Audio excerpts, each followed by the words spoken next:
Team India జట్టులో పేరుంది. కానీ తుది జట్టులో చోటు దక్కుతుందో దక్కదో తెలియదు.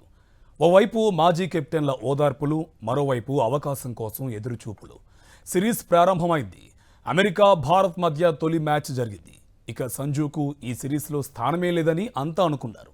అసలు శాంసన్ను తీసుకుంటే జట్టుకి భారమవుతాడని విమర్శించిన వారు లేకపోలేదు. కానీ కట్ చేస్తే ఇప్పుడు అదే సంజు శాంసన్ భారత్కు మరో టీ20 ప్రపంచ కప్ను కట్టబెట్టాడు. ప్లేయర్ ఆఫ్ ద టోర్నీగా నిలిచాడు. ఏ మాత్రమూ బాధపడవద్దు మిత్రమా, సుదీర్ఘ టోర్నీ ఇది. ఏదో ఒక సమయంలో అవకాశం ఖచ్చితంగా లభిస్తుంది. వరల్డ్ కప్ తొలి రోజు అమెరికాతో మ్యాచ్కి ముందు సంజు శాంసన్ కు తుది జట్టులో స్థానం లభించిన సమయంలో మాజీ కెప్టెన్ రోహిత్ శర్మ అతనికి సాంత్వన కలిగిస్తూ చెప్పిన మాట ఇది. తర్వాతి మ్యాచ్లో అభిషేక్ అనారోగ్య కారణంగా శాంసన్ కు అవకాశం దక్కింది. కానీ చేసింది 22 పరుగులే. ఆ తర్వాత వరుసగా 3 మ్యాచ్ల్లో టీంలో మళ్లీ చోటు లేదు. జింబాబ్వేపై ఛాన్స్ లభించిన 24 పరుగులకే పరిమితం. దాంతో శాంసన్ టీంకు భారమని, అతని భవిష్యత్తుపై కూడా చర్చ మొదలైంది. కానీ శాంసన్ ఓడిపోలేదు. ఇక తనకు చివరి అవకాశంగా వెస్టిండీస్తో మ్యాచ్ లభించింది. అంతే, అక్కడి నుంచి అసాధారణంగా చెలరేగిపోయాడు. వెస్టిండీస్తో కీలక పోరులో 50 బంతుల్లో 97 నాటౌట్.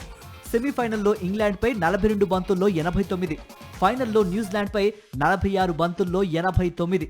వరుసగా 3 ముఖ్యమైన మ్యాచ్ల్లో 3 అర్ధ సెంచరీలతో తిరుగులేని ప్రదర్శన చేశాడు.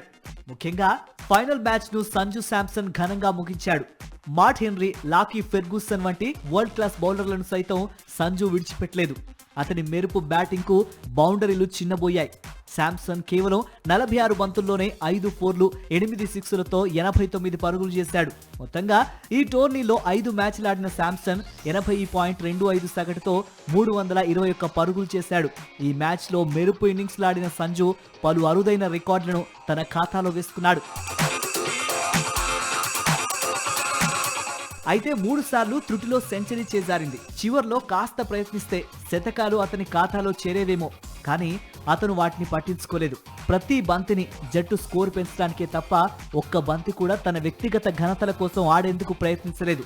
కానీ ఈ 3 మ్యాచ్ల్లో శాంసన్ చూపించిన విధ్వంస ప్రదర్శన భారత జట్టులో అతని స్థాయిని అమాంతం పెంచేసింది.